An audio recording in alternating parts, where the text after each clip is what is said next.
സമ്മിലൂനി സമ്മിലൂനി യാ ഖദീജ. ആനന്ദാശ്രുക്കൾ പൊഴിക്കേണ്ട സുന്ദര സുമോഹന മുഹൂർത്തത്തിൽ തോഴിയെ വിളിക്കും പോലെ അല്പം ഒരു പ്രൗഢമായ മുഹൂർത്തത്തിൽ സാന്ത്വനമേകാൻ വിളിക്കാൻ പറ്റുന്ന പത്നിയാണ് ഖദീജ. ഖദീജ റളിയല്ലാഹു അൻഹയുടെ അടുക്കലേക്ക് വന്നിട്ട് പറയുന്നു, ഓ ഖദീജ, നീണ്ടകാലത്തെ ഏകാന്തവാസത്തിനിടയിൽ നിന്ന് ഇന്ന് വിശേഷപ്പെട്ട ഒരു ആഭിമുഖ്യം കഴിഞ്ഞിട്ട് വരികയാണ്. ദിവ്യലോകത്ത് നിന്നൊരു പ്രകാശ ശകലത്തിന്റെ നടുവിലൂടെ ഒരു വിശിഷ്ടാതിഥി വന്നിട്ട് എന്നെ വിളിച്ചു കൂട്ടിയിട്ട് പറയുകയാണ്, ഇഖ്റ എന്ന് പറഞ്ഞു. ഞാൻ അതിന്റെ വിശുദ്ധ വചനങ്ങൾ ഏറ്റുവാങ്ങി.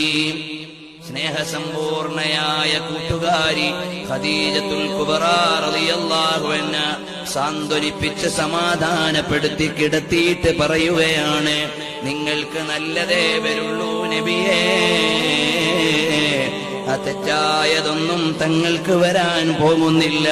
കാരണം എന്താണ്? ഇന്നലകളിലെ ജീവിതത്തിൽ നിന്ന് അരുതായ്മയുടെ ശകലം പോലും കാണാത്ത വിശുദ്ധ ജീവിതത്തിന്റെ ഉടമയാണ് നിങ്ങൾ. അതുകൊണ്ട് തെറ്റൊന്നും വരാൻ പോകുന്നില്ല.